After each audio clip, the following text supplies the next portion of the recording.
सत्संगत जी, प्यार से बोलिए धन निरंकार जी। आप सभी आनंदित रहें, खुशहाल रहें, भक्ति भरा जीवन व्यतीत करते रहें।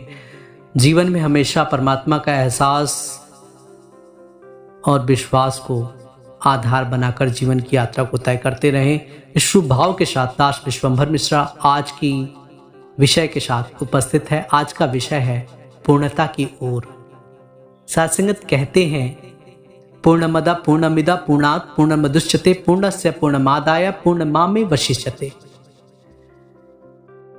परमात्मा पूर्ण है, सतगुरु पूरा, जगत अधूरा।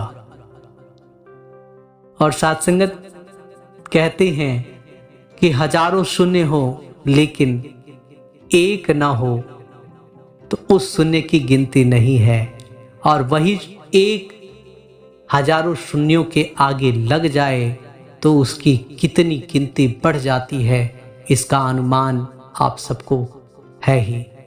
सत्संगत ठीक इसी तरह से सारी दुनिया उस शून्य के बुलबुले की तरह है जो सागर में तैर रही है, लेकिन उस शून्य के आगे सिर्फ और सिर्फ एक परमात्मा विराजमान है कि सारी दुनिया नजर आ रही है, दिख रही है, गिनती हो रही है। सारी दुनिया को हम सभी देख रहे हैं, समझ रहे हैं, सुन रहे हैं।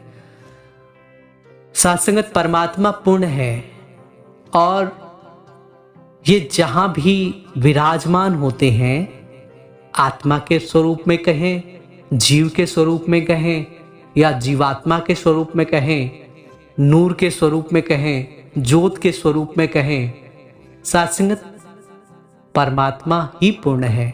और परमात्मा के स्वरूप को कहा भी गया है ईश्वर अंश जीव अविनाशी, कि जीव भी अविनाशी है, जिसका विनाश नहीं होता, जो प्रलय के साथ प्रलय नहीं होता, जो न आता है न जाता है, जो हमेशा तीन काल सत्य है, जो ना तो जलता है, ना तो उड़ता है, ना ही भीगता है, जो हमेशा से था, है और रहेगा। उस परमात्मा से ही जीव का भी सृजन हुआ है। जीव सूक्ष्म है, परमात्मा विशाल है।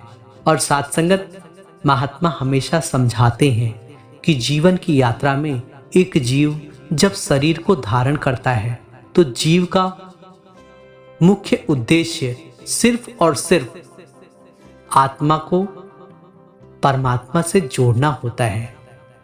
इंसान दुनिया की हर बात पे अपने आप को एकाग्र करने की कोशिश करता है, लेकिन परमात्मा के लिए अपने आप को समर्पित नहीं करता।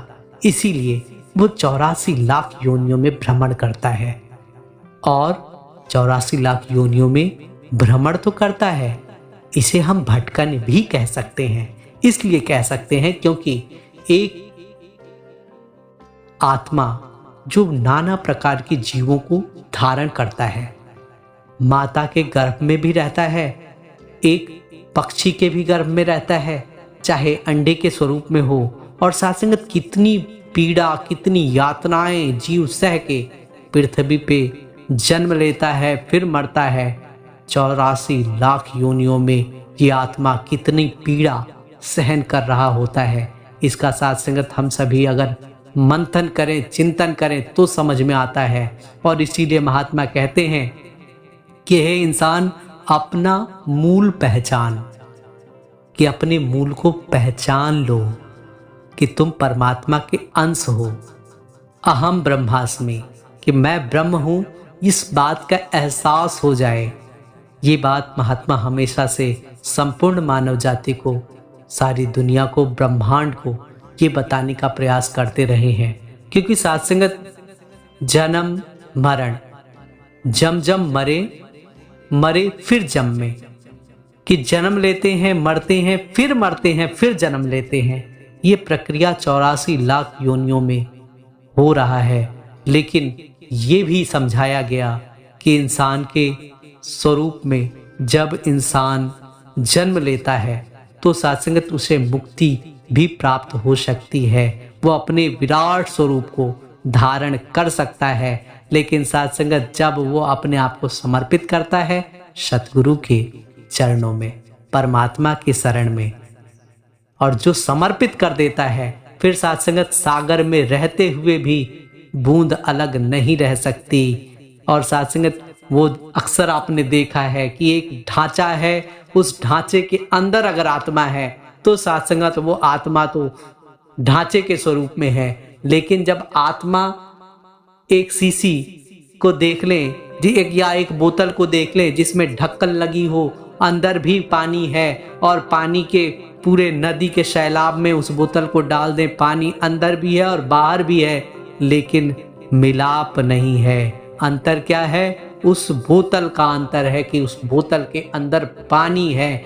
लेकिन साथ संगत जब सतगुरु की कृपा हो जाती है तो साथ संगत ढक्कन खुल जाता है, अज्ञान का अंधकार छट जाता है और साथ संगत वो पानी फिर सागर से मिल जाता है, नदी से मिल जाता है, नदी का स्वरूप धारण कर लेता है।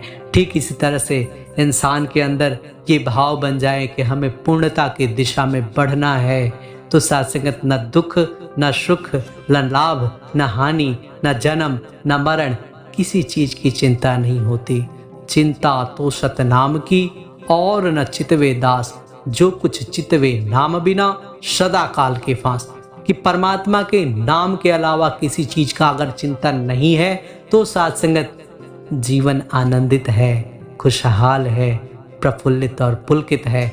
कि परमात्मा के नाम के अलावा किसी और चीज की फिकर करे सो बावरे, जिक्र करे सो साध। उठ फरीदा जिक्र कर, फिकर करेगा आप। कि जो फिकर करते हैं वो पागल हैं, बावरे हैं। जो जिक्र करते हैं, परमात्मा का यशोगान करते हैं, परमात्मा का सिमरन और ध्यान करते हैं, वो साथ संगत आनंद का गोता लगाते हैं, सुख के सागर से जुड़े होते हैं और हमेशा खुशहाल होते हैं। इसीलिए महात्मा हमेशा से पूर्णता की दिशा में बढ़ने की बात समझाते रहे हैं। आइए हम सभी ये प्रयास करें, अपने जीवन के उद्देश्य को समझ के परमात्मा की भक्ति में अपने आप को समर्पित करते हुए जीवन के उद्देश्य अर्थात परमात्मा की उपलब्धि, परमात्मा के चरणों में जीवन को बिताते हुए अपने आप को समर्पित रखते हुए जीवन की यात्रा को तय करें। इस सुभाव के साथ ही दास आपसे इजाजत चाहेगा। प्यार से बोलिए धन्यकार जी।